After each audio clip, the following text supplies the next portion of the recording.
Hey, this is Jason Kleberg from the Force 5 podcast, a show that forces a guest to come up with a movie-themed top 5 list topic, and then we reveal our picks on air. Top 5 heist films, top 5 tearjerkers, top 5 movie dogs. Every show you'll be asking yourself, what would be on my list? Guests include directors, screenwriters, actors, podcasters, musicians, authors, and even a professional wrestler. Subscribe to the Force 5 podcast, and you won't just be a listener, you'll be a list nerd. The Force 5 podcast, available wherever you're listening now. Have you ever wanted to dive deeper into the horror movies you love? Beyond the Blood is a horror podcast for fans who want more than just surface-level screams. We do deep dives into the movies that shaped us, digging into director commentaries, behind-the-scenes stories, deleted scenes, and the special features that most people skip. Each episode is a love letter to the genre. We break down how these films were made, the creative risks that paid off or didn't, and the lasting impact they've had on the genre as a whole. From 70s slashers to modern nightmares, we celebrate the craft, chaos, and characters that keep us coming back. If you're the kind of fan who rewatches movies with the commentary on, or you simply grew up in the video store horror aisle, the Beyond the Blood podcast was made for you. New episodes every single week. Subscribe, let's dig deep. Welcome to the Beyond the Blood podcast.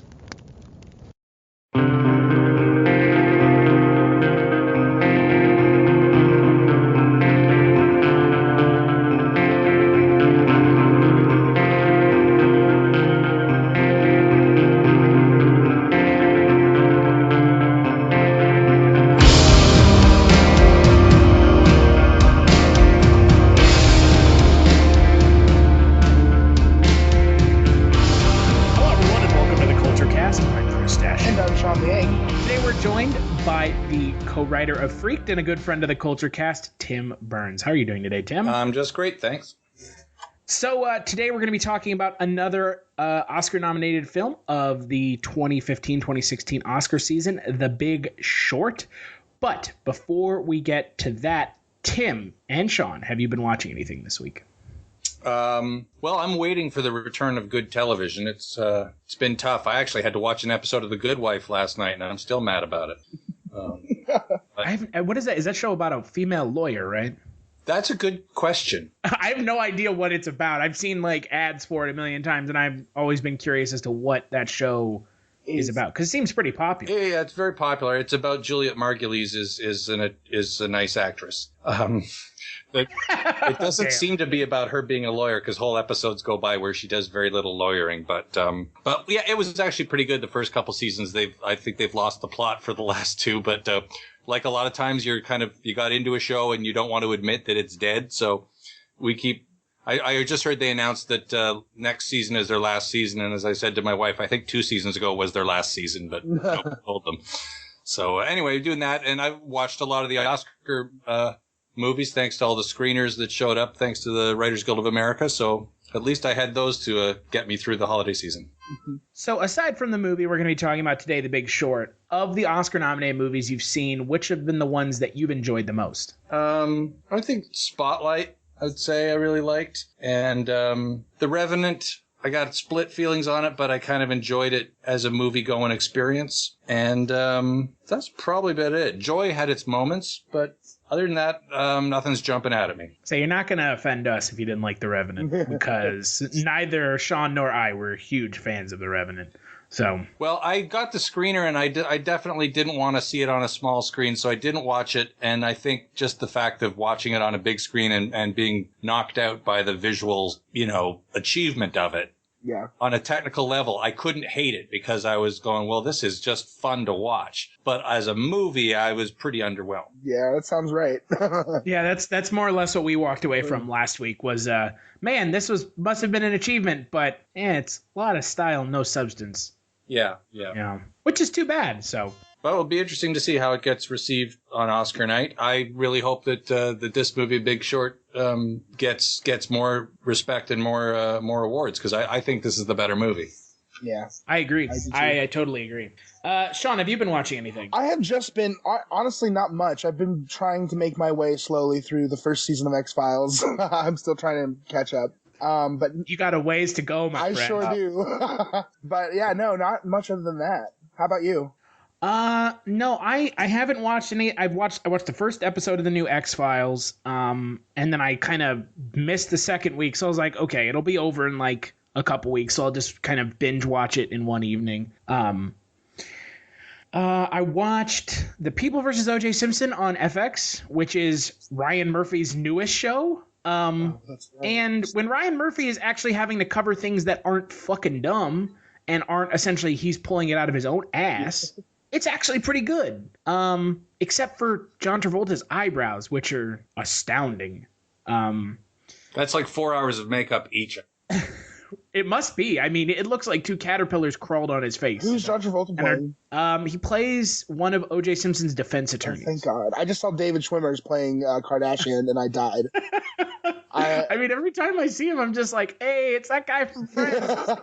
Like, wandered on set. Right. Like, what's he doing here? He's not lost. He's okay. Oh, God. It's astounding to me how little so many of those people from Friends have done since Friends. I know.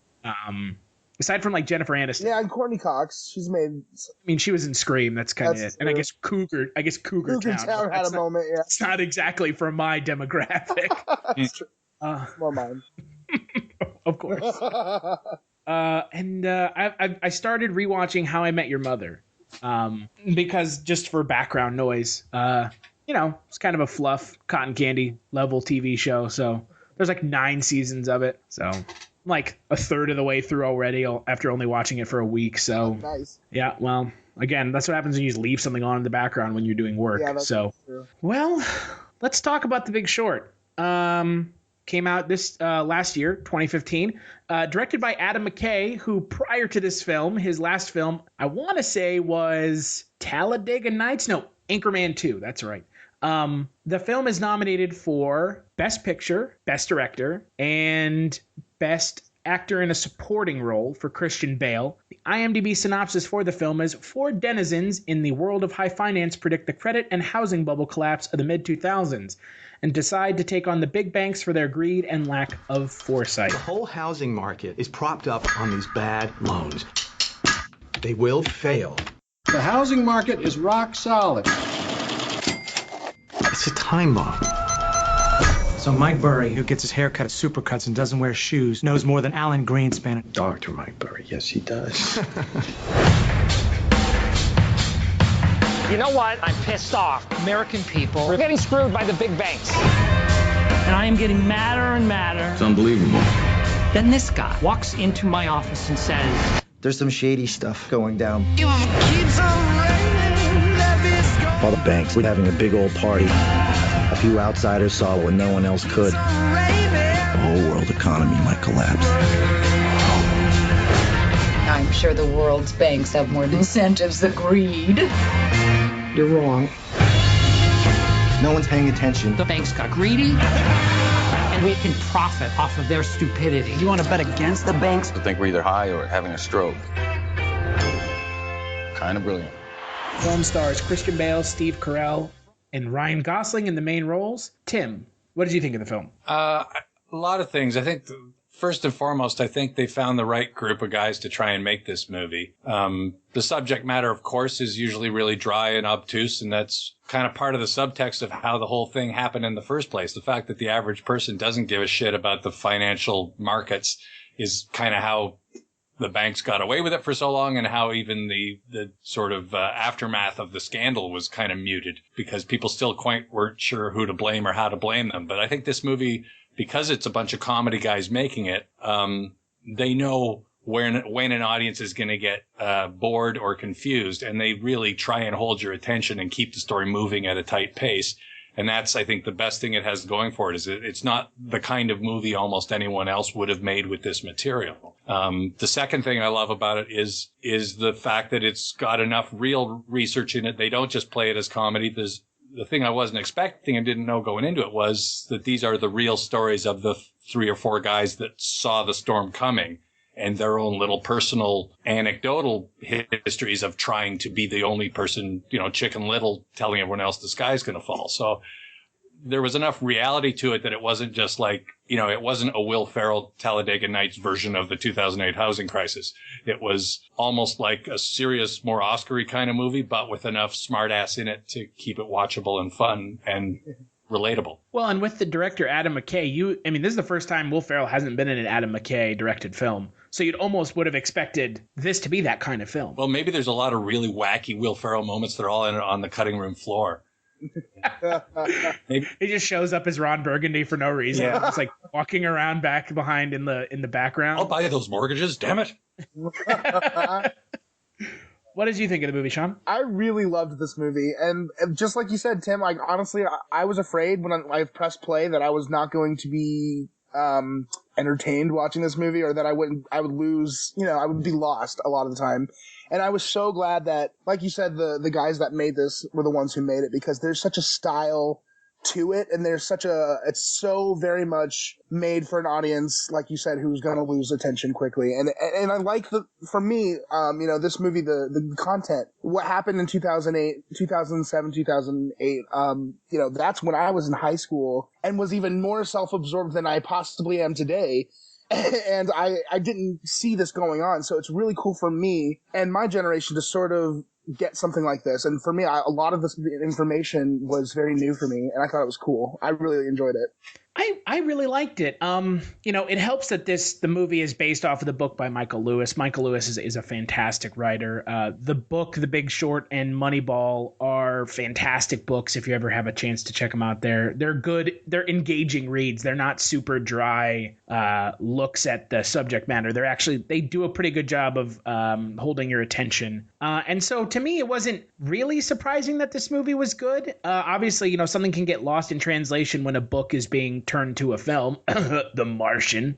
But when you look at a movie like The Big Short, it, like Tim said, it does have like a comedic aspect to it. I mean, it has Steve Carell, who has been transitioning from comedy to drama in the last couple of years, it seems. I mean, this is his second year in an Oscar-nominated film. And then you have kind of the perennial players in the Oscar world. You have Christian Bale, Brad Pitt, to some extent Ryan Gosling. But I think of the movies we've seen so far, this movie is the funniest, the most topical, and I think, aside from Spotlight, which is still, and we'll be talking about that on Thursday, Spotlight I think still is a little higher up on the pedestal for me than this film. This film has a lot going for it, that the films that we previously watched, artsy films or adaptations of book with, an inspiring message, this movie really has a lot going for it more than the other films we've seen. See, I like this better than Spotlight, only because Spotlight is such strong material and it's a great story and it's a high quality movie with excellent acting, but Spotlight is relentlessly focused on the work. You don't really get a strong feeling for the characters in Spotlight. I didn't anyway. I didn't feel like it was about the individuals telling the story. I just felt like this is about sort of the facts one at a time of this horrible unfolding scandal, but there wasn't enough human, character interest in it to make me feel much emotionally for the individuals, Whereas this movie, that's sort of what I was saying earlier, is that Steve Carell, his character is an oddball guy, and Christian Bale's character, an oddball guy, apparently based on real people, but you get a little more sense of who they are as people and where they're each coming from. And so, you're a little more invested emotionally with their ride on this. I found I got a little more, humanity out of it than I did out of Spotlight. Spotlight just felt a little cold to me, but, they're neck and neck, I would say. They're both clearly the work of really high quality people making a good movie with good material. Yeah, I agree. I mean, Spotlight is a little detached. The characters are pretty detached from what they're talking about. They make a point of kind of proving that in the movie, where it's like, oh, do you go to church anymore? No, I don't go to church anymore. So the people aren't ingrained in that society like Christian Bale and Steve Carell and Ryan Gosling and Brad Pitt are in this film. I mean, these characters in this movie are in there 100%. This is their livelihood.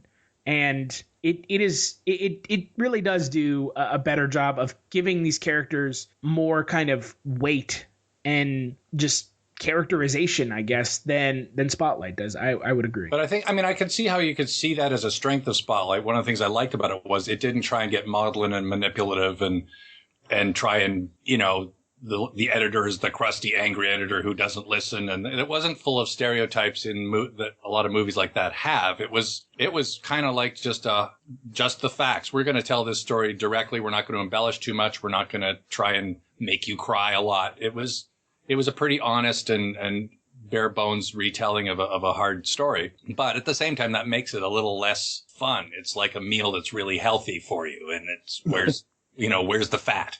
So this movie, I think, again, because of its comic bent, and some of it is just in the story. The fact that you get these quirky oddball guys that try and sort of do an end run around the entire financial system, and they at first are treated like nuts, and then they get away with it, but then the whole system is so fucked up that it still doesn't work out the way they thought. Like, that it doesn't pay off for them, and they're all going to lose everything they have. I mean, that's just in the reality of the story, I guess. That's what happens. So that's a more human drama to watch, I think, as opposed to reporters just trying to get to the facts. You weren't watching the reporters like camped out about to lose their house and under a lot of personal stress so much. A bit. This movie, I think, has just a lot of fun character in it, which really helps the story come to life. I agree. I think that The Big Short, it's about seeing these characters react to something the way we are, watching this movie, and sort of losing hope in the system in sort of new ways. I think that it's important that these characters have depth and complexity that we can see, because that's what's so profound. Like, that's, to me, why I love the movie, is because it really captured those emotions. As an audience member, you can sort of feel it with them, the same disgust and fear and just absolute mind-boggling, how bad it got. So I thought that was really, I totally agree. I think and I loved, I honestly am surprised Steve Carell wasn't nominated, because I thought his character work was genius. And I thought Christian Bale was too, but it was definitely, I think it was part of why it was beautiful. I thought it was really cool.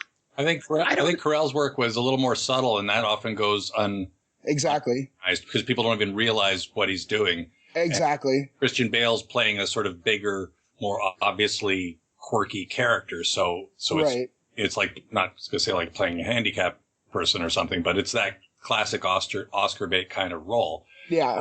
But I think the only knock I had against the movie, and again, I don't know how much of this is in the material, but my only feeling was there are almost no women characters, and the few women that are in the film get sidelined pretty badly.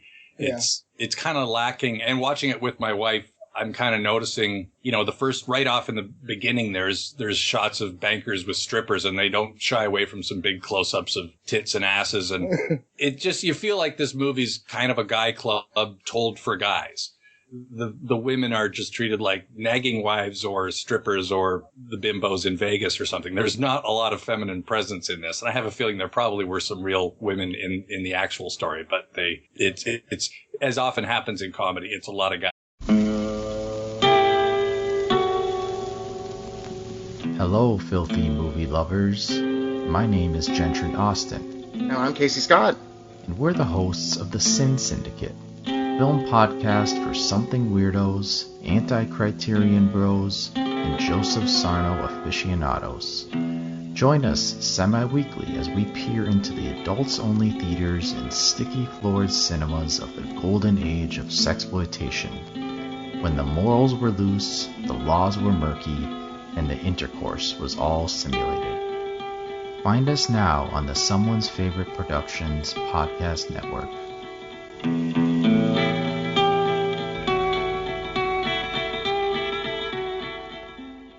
Guys making dick jokes much of the time, which is too bad. The rest of it is great, but that was the only kind of knock I had against it, was that they kind of forgot about the other half of the planet. And for a film that bills Brad Pitt on the poster on top of everything else, I feel like you said, there's an overwhelming lack of female characters in this film. And I mean, some of the characters in this film that are bit parts, I know that this is based off of a true story and that these people, were doing this, but you could have taken some creative license. And that's not necessarily a bad thing. And, I think that, on the underrepresentation of women and African Americans and Asians, that's a big deal now with the Academy. I mean, the Academy's in hot water about this this year. To me, it's even just the fact that where it was most telling was in the moments where they're trying to get your attention because they just said something complicated. So they do these great kind of break the fourth wall moments where they kind of stop everything and talk directly to you and say, okay, here's what that means and here's how this works. Yeah. But when they did those little, we're going to get your attention things, it was usually, I'm in the tub with a swimsuit model, or here's a hot babe next to me. It was always, here's female eye candy for you guys who don't get this. What is a woman? When did they do the one with the guy bodybuilder next to you so the women would get something worth looking at? Well, they had Anthony Bourdain. Yeah. Well, that's right, because women like cooking. Yeah, and women love firebrand cooks who speak their mind. Yeah, it felt a little slanted. At those moments were the uncomfortable ones for me. Like, okay, why do they think only men are watching this movie? Yeah. But I mean, the real question is, why wasn't Alicia Vikander in this movie? I mean, she was in everything else this year. I mean, there was probably a spot for her in this movie. They could have just put her in there somewhere, and she would have been nominated for like 8 more million things. Although I had to even Google, I was at the scene in, I think, Vegas. There's the girl at the pool that he knows from somewhere, and it's Amelia Pond from Doctor Who. Yeah, Karen Gillan. And I thought, boy, is that her? Because I can't even get a trace of the accent. And usually even when Brits do their American accent, there's something about it that gives it away. So I wasn't even sure it was her because the accent was so clean. Would have liked to see her. It was like a bit part too. Yeah, it was just almost a cameo, but just fun to see Amelia Pond in there. I didn't understand the addition of her in this film, or Marissa Tomei. Again, like the female characters in this movie were completely underutilized. Yeah. Now, again, they're probably hamstrung a certain amount if the story of these are the 4 financial guys in the financial world is heavily male and this is who did it. But again, anytime the female characters were there, they were kind of appendages.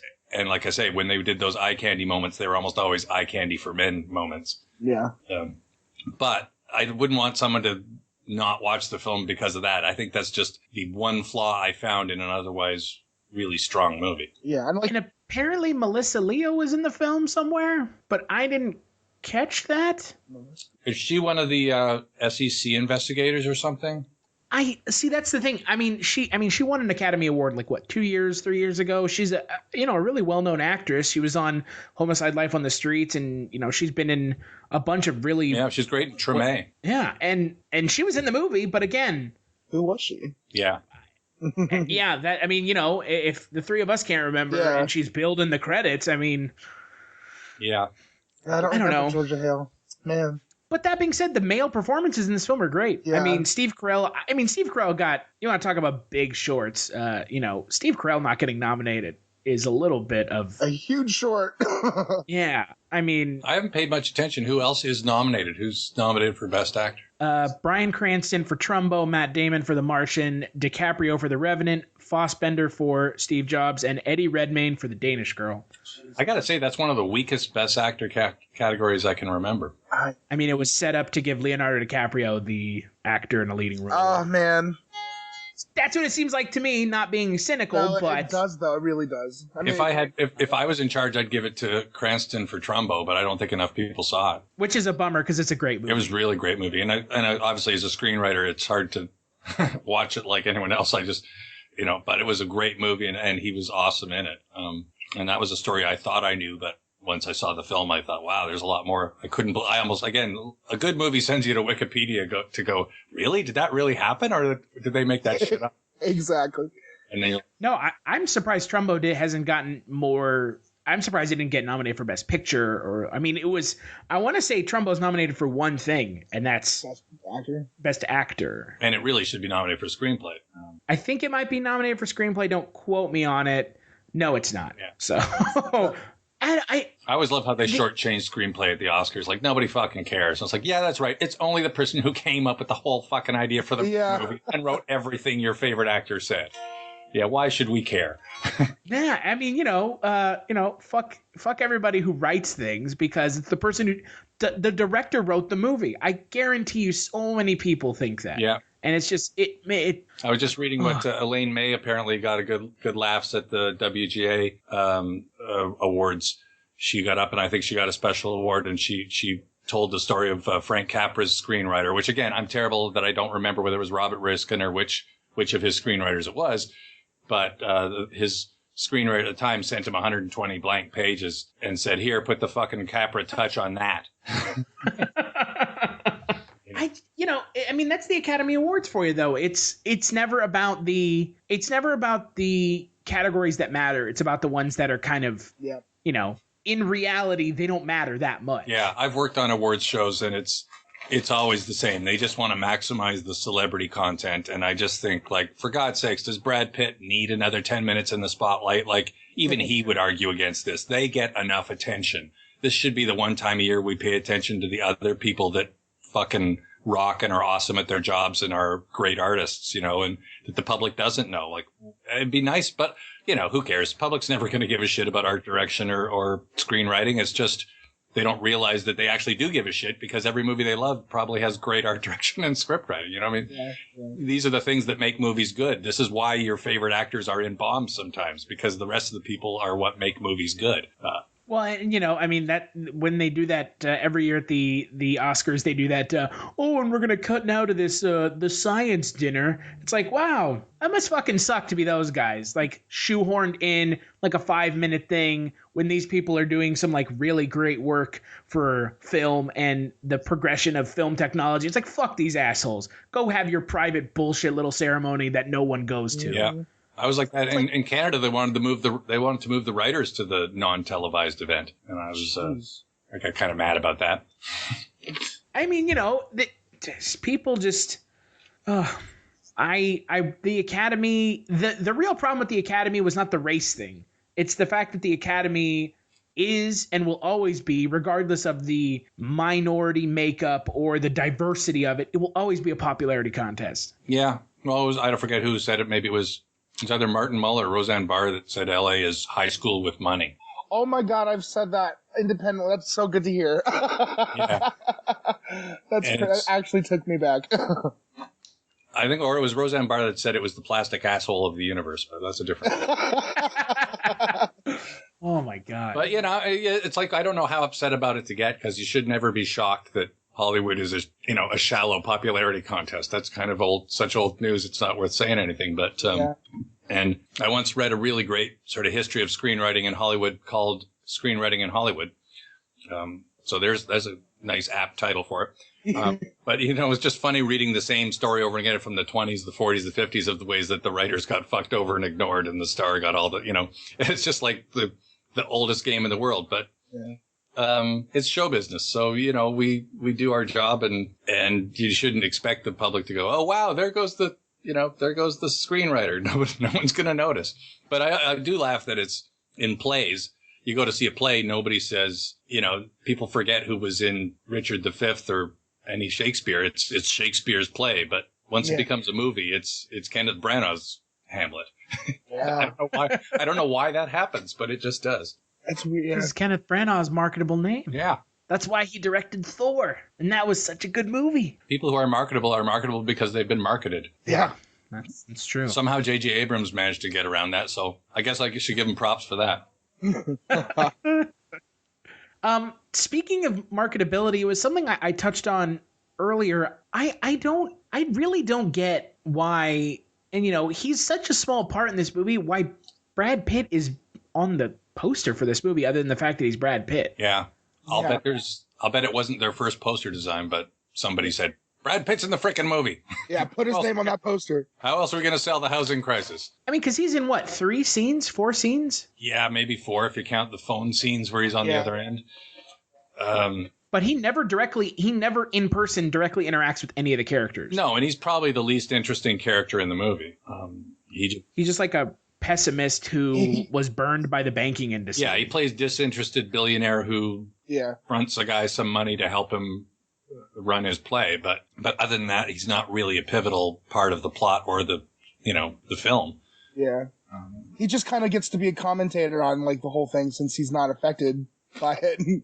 So it's kind of, I mean, he gives that, like, he carries this mystique on purpose, you know what I mean? And there's that moment where he says, stop dancing, because when this happens, people are going to die. And I thought that's what he was for. That moment right there, Yeah.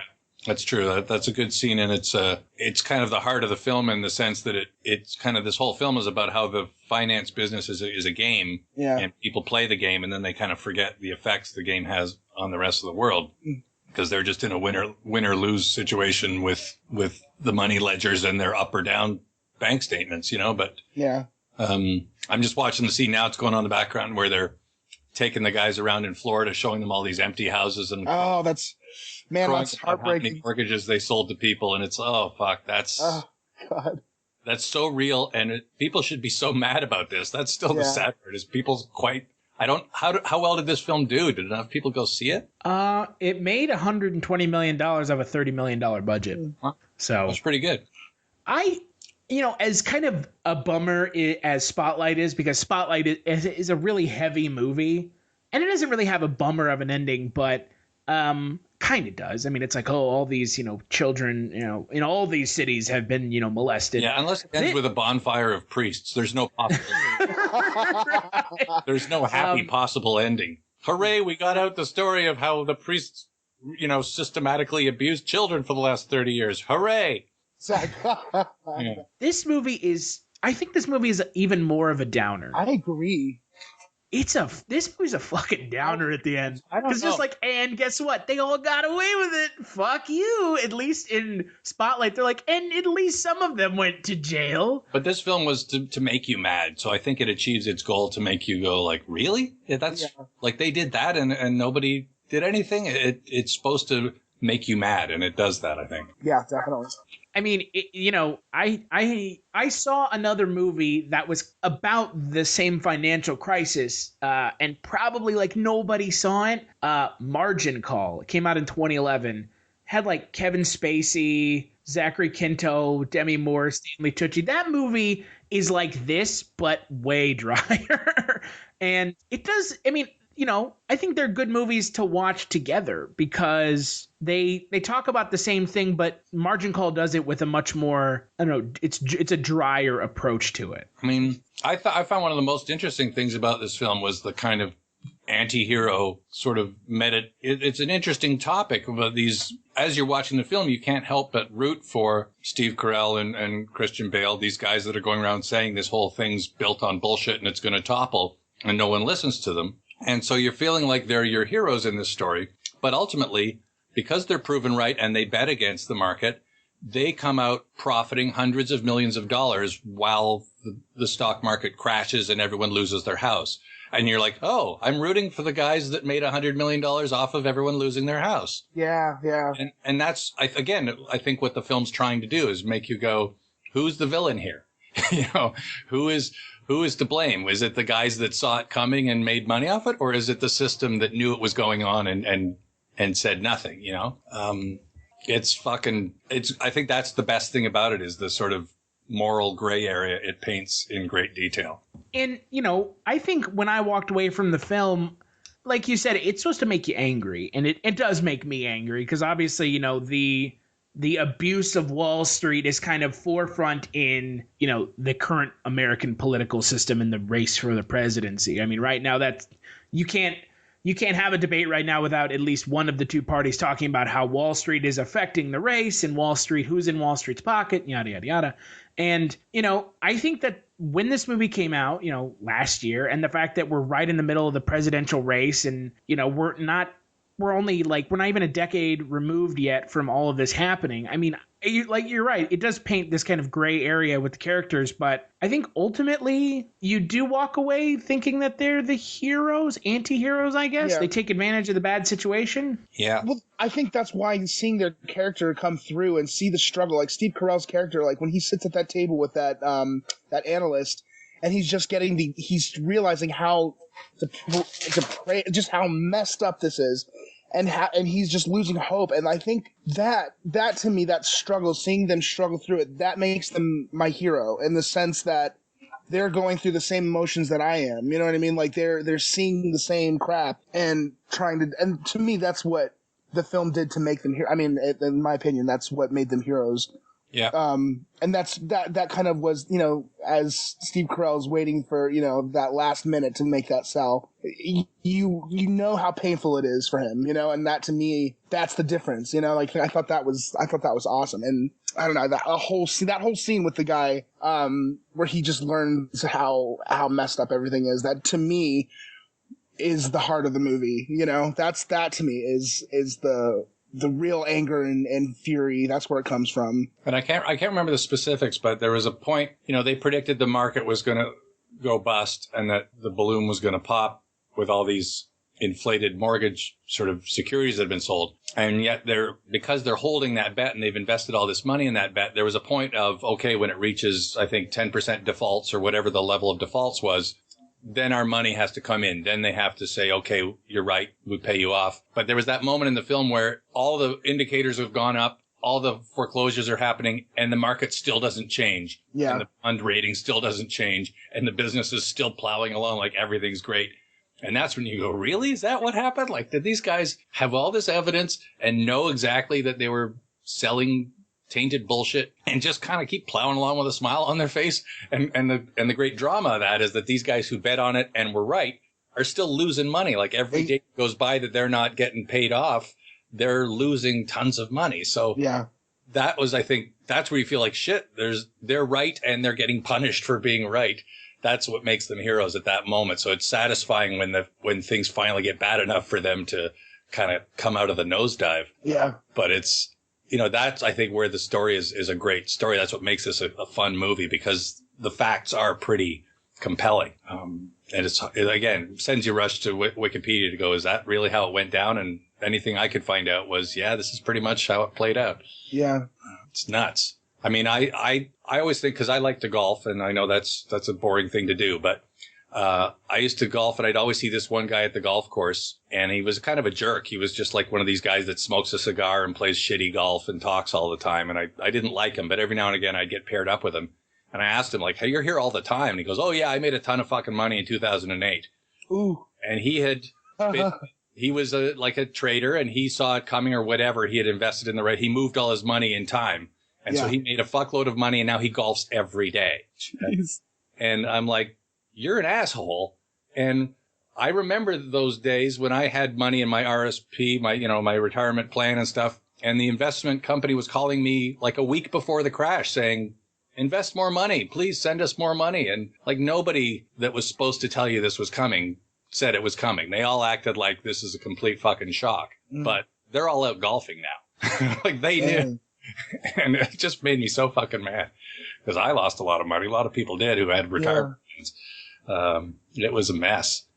Well, and that scene in the film was Steve Carell confronting the I forget what his title is. That scene I think is one of the best, if not the best scene in the movie, where he's like, look, you fucking idiot, like it's happening right now and you're just telling people to keep doing it. Yeah, was that the guy at Vegas who's got the speaker who's like speaking at a conference and he gets up and they have this fight? No, it's the one later in the movie because they like bring him in to have like a back and forth with, I want to say, I don't remember exactly what his character is in the movie. He was like just a step above the CEOs, right? He was in charge of all the CEOs. Yeah, and they had a back and forth, and he's like, would you still tell people to invest right now, to buy more? And he's like, yeah, I would. Oh, yeah. And then, like, as they're sitting there, Steve Carell's hedge fund guys are, like, checking their cell phones, and the stuff is just, like, plummeting as they're sitting there. Yeah. And then he asks the guy again after, like, he's like, the numbers it's going down. Like, would you still tell people? And he's like, yeah, I would. It's like, there you go. Yeah. They're full of shit. Yeah, that boom. Yeah. Well, again, I mean, they make their money off of the trades of the back and forth. They siphon off their percentage as money moves around. They don't really care if it's moving in the wrong direction. They're still, as long as people are trading and buying, they're making their money. And it's a fucked up system. I mean, one thing that bugs me, people vilify Wall Street like it's Wall Street, but Wall Street will, like, there's nothing inherently evil in the concept of stocks and trading. I mean, you're going to need a Wall Street even in the best, purest utopian economy. It's just a lack of regulation and a lack of oversight that allows rampant corruption. It really still kind of the finger to me points at the overseers and the legislators. The fact that the Security Exchange Commission is or was funded by the guys that run the investment banks. It's the fact that the cops are in on the deal. That's what stinks the worst. Wall Street's a necessary thing, but so it's like when people want to just say, oh, let's get rid of Wall Street. Well, you wouldn't have much of an economy if you had no investing. You're going to need trading, but you need it to follow the rules. People think it's anti-capitalism to have rules, but it's like that's the nature of capitalism. You need rules for it to work. Otherwise, stuff like this happens. Yeah, otherwise it's everybody fucking cheats, and the guys who are the rich get a lot richer because they can cheat better. I don't know. Recently, there's been some stuff online about how many trillions of dollars are in offshore accounts that are not paying taxes. I mean, there's enough there to sort of pave every road and educate every kid on the planet. And that's not capitalism. That's just cheating. So you're not a communist if you say we shouldn't allow that. That's communism. Just common sense. Yeah. Communism doesn't mean insisting on the rules being followed. Well, and that was kind of one of the better things that the movie does is at the end it could have just ended with Steve Carell sitting there and that's it. But then it does that. What I think is probably one of the best one of the best things the film does is that those final like text overlays on the film. Yeah. Where it's like, and guess what? They're already fucking doing it again. Yeah. I just saw one go by, which is a nice one. Truth is like poetry, and most people fucking hate poetry. Yeah. Oh my God. Yeah, it's like, oh, now they're selling these bespoke CDOs, which are pretty much just single tranche CDOs again. It's like, it's like it never ends. And that's, like you said, Tim, the movie makes you angry, and it does a good job of doing that. Yeah, if people come out of this able to ask the right questions going forward and to at least pay attention to the news, then maybe that's the best thing that could happen. I don't know. Well, and I think that's why this movie is going to win Best Picture of the Year. As much as I like Spotlight, I think this movie wins based off of the topicality and just the quality of the film. But I think the topicality, is going to get a lot of people. Do you think The Revenant's got a shot for Best Picture? I don't think so. I think The Revenant was just too much style and not enough substance. Yeah. There wasn't enough there for me. I mean, and with Bridge of Spies, it was okay. It was, Steven Spielberg. Martian, no shit chance in hell. And Mad Max. I mean, Mad Max is a good movie, but Mad Max was nominated for a very specific reason. I still haven't seen it because I want to see it on a big screen. I've even got it on my PVR, but I don't want to watch it because I want to see it on a big screen, but I don't know if anyone's going to rerun it. But it just seems like it needs to be on a 70 millimeter screen or something for the maximum enjoyment. Yeah. It's a good movie, but I just... me being kind of cynical and a pessimist, I think it was nominated, and I've been saying this since it got nominated, it was nominated to bring in the mainstream crowd to watch the Oscars. Right. And it's not going to win, but the Best Picture nomination doesn't go on until the end of the show anyway, so they'll have a captive audience for fucking 3 hours. Like 3 fucking hours, because the Oscars are more of a, hey, everybody, let's, circle jerk together as opposed to a legitimate award show. So, well, yeah, I don't know what the concept of a legitimate award show would be, though. I mean, it's just someone reading names off a list, and just giving them awards. End of story. At the end of the day, and I know I've been involved in award shows a few times, but art is art, and as much as I love something, I understand there's other people who hate the things I love and love something else that I hate. And to give one an award and say the other one gets the bronze and this one gets the gold, at the end of the day, just go see the fucking movie and decide what you think, I mean, this is like, because comedy's never going to get the real awards. I was thinking the other day, it's too bad there's not a comedy awards show, because at least comedy judged by other comedians and comedy writers, it would get some respect's the last thing comedians want. We don't want respect, but at least you'd get some sense. Yes, the best thing got noticed. People were able to, it's like when people send you links of their favorite stuff. You just want people to know the good from the crap. And it would be nice because that's for me, it's like these serious awards shows never give comedy its due. And, what was the one that just won as a comedy at the Golden Globes? It was The Martian. Yeah. That movie's not as funny as this movie. The fact that The Martian won as a comedy was probably the funniest thing about it. Oh, dear God. Oh, there's Melissa Leo. Yeah, she plays the investigator from the SEC, I think. I'm watching the movie in the background, and there's Melissa. You mentioned the thing about comedy. Another genre, and this is something Sean and I have talked about before, another genre that never gets its due along with comedy is horror movies. Yeah. Yeah, horror will never win Best Picture, I don't think, unless it's... Regardless of what anyone says about Silence of the Lambs being a horror movie, because for the last time, it's not a horror movie. It's not a horror movie. So stop trying to convince me. If the lambs kept killing no matter how many bullets you shot at them, then it would be a horror. Then it would be a horror. And if they made some kind of unearthly lamb nose, like, bah! You just can't silence those lambs. I didn't silence of the lambs too, but I'm hoping it's that. I mean, when you have movies that, genres that constantly get overlooked, how can anyone take your award thing seriously? It's always the same kind of movies that are nominated. Always. Yeah. Biopics. Yeah. It's almost its own genre. Art house indie flicks. And indie flicks don't even get nominated. I'm surprised Spotlight's nominated. Because it's a super low budget indie movie at its core. It just has some really well-known actors in it. Yeah. And it's a really good movie. I mean, I think as long as you're aware of what the machine is, this machine wasn't built to pick the best movie. It's built to pick the best audience-friendly drama or the most worthy movie to serious people. However you want to frame it. Anchorman will never win, and Dumb and Dumber will never win, and those kind of things, and horror movies will never win, but it doesn't mean they're not good. It just means that's the glory of the internet now. There's a website that just talks about that, and you've got your show, and there are places to go now that everything has its own fan audience, Back in the world where before the internet, which I remember and most of you don't, the Oscars was the only place to get any kind of recognition for a film. So it's kind of good that now it doesn't have that solitary voice it once did. Yeah, now we got hashtags, y'all. Hashtag Academy Awards. Hashtag Oscars. Hashtag awesome horror movie, damn it. Hashtag Zoolander 2. Hashtag Blue Steel, everybody. Oh. Click, boom, no thank you. I see that's getting panned. Oh, because it's bad. Oh, that's too bad. I went and saw it on Friday. I paid money to go see it. I saw your review. Cool. Yeah, my review. I mean, I don't rip it to shreds because I don't do that for movies, but it's not good. I'm planning to go see Hail Caesar tonight. Is that a bad idea? Okay.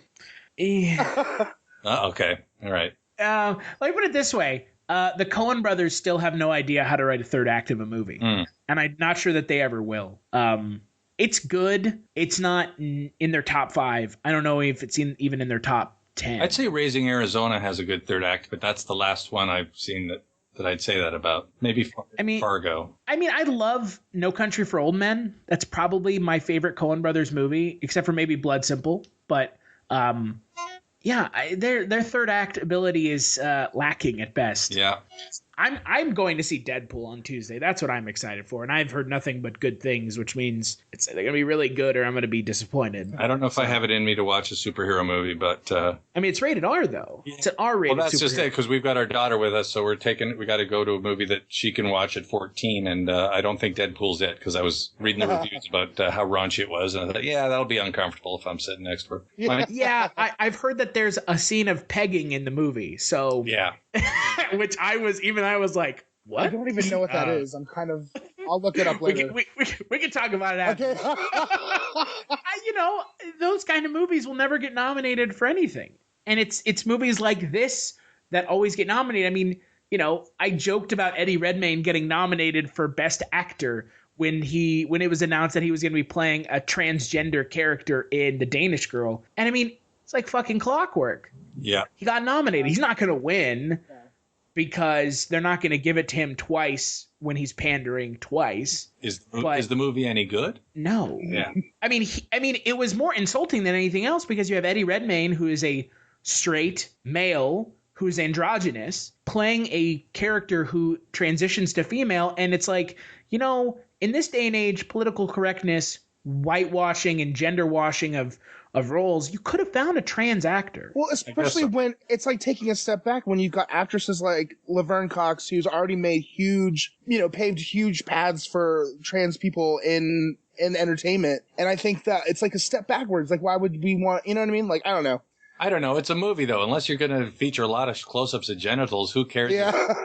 Who cares if the transgender person on the movie is actually a transgender person? It seems like it should be about who the character is and who's the best actor to play that character. I mean, just because someone's genitalia is correct for it, what if they can't act as well? But I mean, that's true. I can agree with that, but it felt a little like I don't know. Well, when the point of it, like you said, Chris, I guess the offensive part to me is that it was made for the Oscars, and when you do something like that, you expect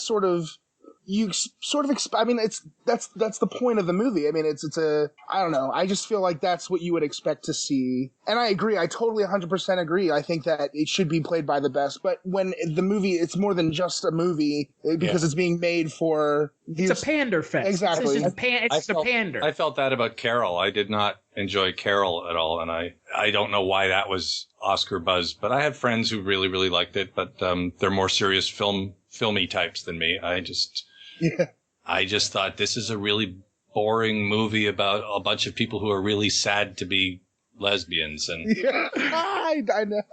I mean, when I watched it, I just thought, oh, this is the longest I've taken in a softcore porno to get to the exciting part. Yeah. And what was funny was our DVD was damaged, or maybe someone in customs had watched the good parts, but that was the only scene that skipped. When they finally got to something happens, the thing jittered and it jumped 3 minutes ahead of the scene, and we could not get back to here's something they finally acted on their repressed urges. Oh, we have to miss that scene. So, they were at customs just pausing it and rewinding it like that scene in Who Framed Roger Rabbit with Jessica Rabbit. It's just they're pausing it just like looking like. Or somewhere at the Academy, Carly Fiorina was there with a pencil scratching the discs at the right part. Make sure nobody would watch The Evil. Yeah, it's being in kind of a parallel to the movie industry and everything that goes on. It's hard not to be cynical about the Academy Awards. It's really hard not to be cynical because when you have a movie that you love or movies that are nominated that you love or just movies that you love.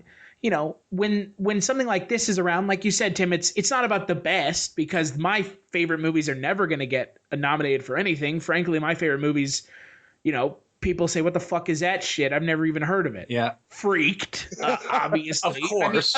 I mean, I'm not patronizing you when I say that. Well, you should be, damn it. I mean, I can remember getting fucking high and watching Freaked and thinking it was the funniest shit ever, and then watching it not high and thinking it was the funniest shit ever. But that is the ultimate test of comedy, I believe. When I say this is my favorite movie, and it's like this movie fucking sucks. It's like whatever, fine, that's your opinion.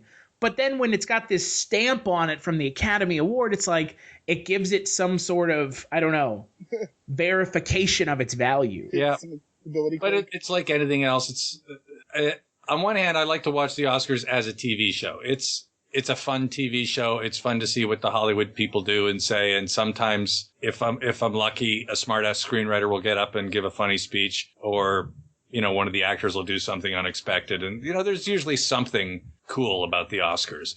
But in terms of who wins and loses, it never really changes my opinion about anything. I still am gonna like the movie I liked and hate the movie I hated. It's just. Let them, it's like a restaurant review or a Yelp review. It's it's interesting what someone else thought, but you're still going to have to taste it for yourself. Yeah, and that's kind of, having been doing this now for a year and a half, that's kind of the conclusion I've come to with stuff like the Oscars. And this always heats up around, Oscar season in February is, as much as I don't like star ratings for movies. That's why we don't do it on the site, because honestly, a bad movie can still have some worth for to watch. I mean, a bad movie is there's still stuff that might be entertaining about it. Absolutely. And I can't, it's a 1-star movie or what was it? Leonard Maltin recently just was like, fuck it, I'm walking out of Zoolander 2 because my life's too short. It's like, bro, right? That's your job. That's your job. You do your job, no matter how bad the movie is, and then you give it you look at it and give your thoughts on it. I kind of agree, but I still haven't seen the last half of Trainwreck, so. It was getting late. We stopped that one and thought, I'm not feeling the comedy on this one. And that's movie did pretty well, but let's be honest, Amy Schumer's not funny. Oh, I think she's can be pretty funny, and the stuff I've seen from her show is pretty funny, but that's not her writing it, I don't think. Yeah, I agree. Right. I love her, but I didn't love that movie. I don't get her. And I find there are a lot of female comedians I do find funny. I'm not one of those women aren't funny, misogynist dickheads, because that's a thing that still exists in the 21st century. But Amy Schumer, Melissa McCarthy, it's like, I'm sorry. I just don't find. For me, it was more Judd Apatow. I've seen enough of his movies that I had. You've seen one, you've seen them all. Yeah. Well, it's like they start with, and not just sex jokes, but dick jokes nonstop, and every character. It's as if he's in a world where every character, the minute someone's back is turned, they start talking about cocks. And like, what world does he live in? And it creeps me out. And I feel like, do you not know any other jokes? Like, there's got to be other jokes there that aren't just dick jokes and ball jokes. And it just gets so fucking boring. It drives me nuts. So I was kind of shocked that this was like just another one of those Judd Apatow movies where he's going to make the same dick joke 19 times. And every character, that's the first question out of their mouth is like, what's his cock like? Or it's like, what world is this? It's just not reality. Yeah. Clearly we haven't hung out enough, Tim. Right, so much of dick jokes. And that's what I find so, bringing this all back to The Big Short, that's what I find so interesting about The Big Short as a movie, is that it's directed by Adam McKay, who was very set in his style and ways for like the last 15 years. Anchorman, Anchorman 2, Talladega Nights, The Other Guys. That right there is his, directorial credits. Those are all Will Ferrell movies. And then you have this movie, his first Oscar-nominated film, his first film without Will Ferrell, his first not straight comedic film. And it's nominated for, he's nominated for director. It's nominated for screenplay. It's nominated for best film. I think it's really interesting when these directors, and he has a writing credit on The Big Short as well, when these directors and directors/writers step outside of their comfort zone. Yeah. And they actually don't just make another fucking Anchorman movie with Will Ferrell, who's playing Will Ferrell. But I would say in his defense that the thing he learned from those movies, because again, comparing him, and again, I hate to rag on Judd Apatow, but the thing that bugs me most about his movies is the repetitiveness of them. One or two of them I like, but overall, it's like, this is the same kind of joke done the same kind of way. Anchorman, to me, is, even the Will Ferrell movies have a certain stylistic variety, and like Talladega Nights is a pretty great, funny movie, and it really gets into that ESPN NASCAR sports world and is true to it. And Anchorman gets into the 70s local news thing and does that. So I think what McKay has is a great sense of genre. He knows the world he's in. And from comedy, he's got a great sense of timing. He knows how to keep a scene moving, where the joke, the ratio of this kind of joke, then that kind of joke, and then a serious beat. The timing in his movies is very good. And the pacing of the whole story in Big Short is one of its strengths. And I think the actors, all from the few interviews I saw, had that same feeling that he's very good at working with the actors to get a scene working, to get the flow of it working. That was the only thing I really learned coming when we did Freaked so long ago, was pacing, was that just shoving jokes down the audience's mouth doesn't work. You can't just keep throwing jokes at the screen. You have to figure out what rate they should come at and when to stop and when to shut up and when to have a quiet scene. Pacing is one of the hardest things in movie making. And I think it's one of his strengths, Adam McKay's strengths. I agree. And I'm really curious to see kind of where he goes from here, because to make this movie, he had to, get this, to make this movie, The Big Short, Adam McKay had to agree to make Anchorman 2. Really? Yeah. That's what Michael Lewis has said. Obviously, take that with a grain of salt, but that's what Michael Lewis has said. Wow. So I'm curious if we're going to be seeing a new Adam McKay after this film. If he wins the Oscar, which I think is a big possibility. I think then Anchorman 3 is going to be a much more serious. Right, he's going to be dealing with like all sorts of really horrifying things. He might be part of like a race riot. Yeah. Who knows? Yeah. I want to see that movie. I want to see the Oscar bait Anchorman 3. Yes. Where at the end of the movie, he just dies of like jaw cancer or something. Just something horrible. Like the most horrible thing you can think of. It's about racist priest sexual abusers. It's got Michael Keaton, Mark Ruffalo, and Rachel McAdams, and that guy from Shrek the Musical. Yeah. And one of them's handicapped, and they're working in Rwanda. Yeah, and then Don Cheadle shows up, and then Leonardo DiCaprio has a cameo as a Blood Diamond guy. Yeah, as a Blood Diamond guy. Hey, whatever, Blood Diamond. Never seen it. Hey, do you know what? I don't know why, but thinking about Revenant made me think. Do you ever see a movie called The Naked Prey with Cornel Wilde? To me, that was the better version of The Revenant. It's an African explorer movie from the 70s, but I used to see it on the Sundays movies, and it's got almost no dialogue in it. It's just... So kind of like The Revenant. Exactly. Just like The Revenant, it's just a stay alive for 2 hours movie. I wonder if an actor has ever been nominated for less dialogue in a movie than Leonardo DiCaprio was for The Revenant. That's funny. If I was writing the Oscars right now, I'd want to do a joke where someone holds up a copy of The Revenant script and it's like a page and a half. Yeah. Or just have a guy in a giant blue bear suit presenting Leonardo DiCaprio with the Oscar for the film. Yeah. Because let's be honest here, that bear was doing more acting than he was. Yes. I saw real depth. The real bear, that guy in like a giant football suit. I know Leo did what was required. It's not his fault if the script didn't really ask him to do anything other than groan and look right. Like he's in pain. I mean, he's groan and grunt. How much acting can you do when you're being attacked by a bear? Exactly. Now cut this horse open and sleep inside of it. Yeah, do that. We saw it in Star Wars. It'll work. They used to do that in the Mounties did that. I wrote a script about the Mounties in the 1870s, and they did that. That was routine. Sleep inside a hollowed out carcass. Well, I mean, if you need warmth, you need warmth, right? Yeah.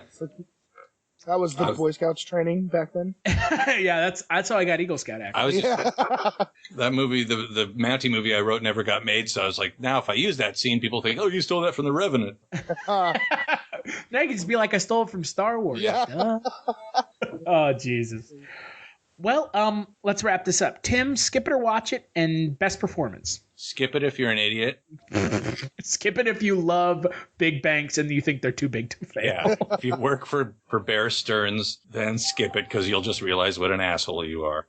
It's a great movie. And best performance, I got to agree with you that I think Steve Carell was shorted in not getting an Oscar nod. He's really great in this movie. And I hope Adam McKay wins for writing and directing because it's it's the best film of the year that I've seen. What about you, Sean? I absolutely say watch it. I'm going to say that this has been my favorite movie so far. I haven't seen Spotlight yet. I'm excited to. But I think I read this article recently about the nostalgic 90s kid. And I think if you relate to that at all, you have to watch this movie. It's so relevant to you. And I didn't realize watching it how much it impacted me personally. So I think it was a great movie for me, personally. Definitely watch it. My favorite for sure is Steve Carell. I've always admired him as an actor, and as one of the actors who's making that switch from comedy to taken more seriously, I think he's incredible. I think he's definitely, I'm excited to see what else he's got. So yeah. He has some dramatic range for a guy who is on The Office for 6 years. The character work he does is beautiful. It's amazing because you can see him do a dramatic role and see kind of like you take the actor out of it completely. So is he the next Tom Hanks? I don't know about Tom Hanks. Tom Hanks is... I mean, theoretically, Tom Hanks is in a bunch of really comedic roles. I mean, Joe versus the Volcano. Oh, yeah. He started off in Bosom Buddies and Goofy sitcom and Wacky Splash and things. He's a comedy guy. I'm glad that they didn't put Steve Carell on a goofy-looking fake nose and obviously in Foxcatcher it made sense, right? But I'm glad that they didn't do that in this movie because I think they did it in Foxcatcher to be like, it's Steve Carell, but you can't really recognize him. Yeah, I think this movie, it's like, let him do his thing. Exactly. That's what they did. They let him do his thing, and I think that's what was awesome. He walked in, and I thought I heard Michael Scott, and then I realized that this character is a lot deeper, and he's done a lot of work. So I think You realized it was Michael Scarn. It was Michael Scarn. Oh my God. But yeah, I was totally impressed. I always am though with Steve Carell, so I'm biased. I'm going to say watch it. I mean, obviously, I think watching it and talking about it with you guys has kind of pushed me farther in the direction of The Big Short is probably my favorite pick for, to win film of the year. I don't know about best director. I think it'll be split this year. I think George Miller will probably win it for Mad Max, just because of the undertaking that was that film. Yeah. It's like The Revenant, but with entertainment value. Yeah, right? And just about as much dialogue. You know what? That is so true. That's so true. Between Mad Max and Revenant, I totally agree. It has like maybe 4 pages of dialogue. Yeah. And best performance, I mean, again, I think I echo you guys. Steve Carell, just I don't know where they thought he wasn't worthy of anything, and it doesn't really matter, but he is the glue that holds the movie together. As much as I like Christian Bale, who's playing kind of a character we've seen before, like a creepy. He's kind of a weirdo, but not like in a offensively weirdo way. He's just kind of an odd guy. Yeah. So I think it should win best picture, and they should have Bernie Sanders present it to them. Right? Yes. I'm Bernie, and I approve this movie. Let's go tear down Wall Street. I mean, hey, you know what? He said he liked the movie. He gave the movie his approval. So there you go, folks. Oh, God, whatever. And then Hillary Clinton's like, The Big Short? You mean Danny DeVito? Oh, God. What do you guys think this film has on Rotten Tomatoes? I never look at Rotten Tomatoes, so I don't even know what good is, but it definitely better be on the upper... Is it like out of 100%? It's out of 100%, yeah. So it better be above 75. Yeah, I would say 87 if there's a justice in the world. I was going to say like 90. 88%. Okay. Ooh, I'm so close. So close. The Big Short approaches a serious, complicated subject with an impressive attention to detail and manages to deliver a well-acted, scathingly funny indictment of its real-life villains in the bargain. Yeah, I'd agree with that. Yeah, except I'm not sure who the real-life villains are they're referring to, but... The person who made Ryan Gosling's wig. Yeah. Okay, fair. Oh, man. Just watching the film again in the background, one of my favorite things in this film is the occasional time where they turn to camera and say, that's what really happened. He actually did this. They actually, I know. A few times in the film, point out the small changes they've made. Like, okay, this is the real thing, only maybe he wasn't wearing this suit at the time. Or Yeah. We didn't actually find his work in the lobby while we... Yeah, because so often when you're watching these movies, you get excited about the true story, and then you find out later, that part they completely... I think that's what made Jobs a hard film for anyone to enjoy. That and a few other things, but this one, I think that's one of my favorite things that I've ever seen done in a kind of docudrama or whatever you want to call it, where they actually point out how close they're being to the facts. Yeah. Well, and, I'm always a huge fan of breaking the fourth wall, so that helps. Anytime a character breaks the fourth wall, as long as it's good, obviously. Right. Makes me want to write a sketch about fourth wall repairmen. Yeah. That's awesome. Oh, that's great. We need to finish Tripod first. Yeah, I'm right. I'll get right on that. Tripod 2. Yes. More legs to stand on. Tripod 6. I think we should go up in 3s. Oh, geez. Well, before I talk about this Thursday's Kulturecast, Tim, is there anything you're working on you want to plug? I can't. I've just started working on 2 cool things that I'm not allowed to talk about, but fingers crossed I will be able to say things in the future. Hopefully one of them is Freak 2. Yeah, that'd be awesome. Fingers crossed. Fingers crossed. Sure. Whatever gets you through the day. Oh, geez. What about you, Sean? Nothing yet. I'm excited to talk more about WTF, the movie I'm working on right now. That'll be done soon, hopefully. So, but with that, until then, you can always follow me on Twitter. I'm Seanifer, and on Facebook, I'm Sean Liang. And you can follow me on Twitter, Kulturestash. And if you like what you're hearing now, we've got a bunch of episodes over on our site, kultureshock.com, along with a presence on iTunes and Stitcher Radio. So give us a good review on iTunes. It'll help us beat some of the other movie podcasts out there.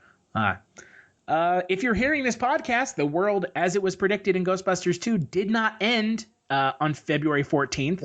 So this Thursday, we're going to be talking about Spotlight, the final film that's nominated that we're going to be talking about. Next week, we're actually going to be talking about some films that kind of got overlooked and or were nominated in other categories, but probably deserved the Best Picture nod. Big thanks to you, Tim, for sitting down and talking about The Big Short with us. My pleasure. Thank you. And make sure to check out today's episode.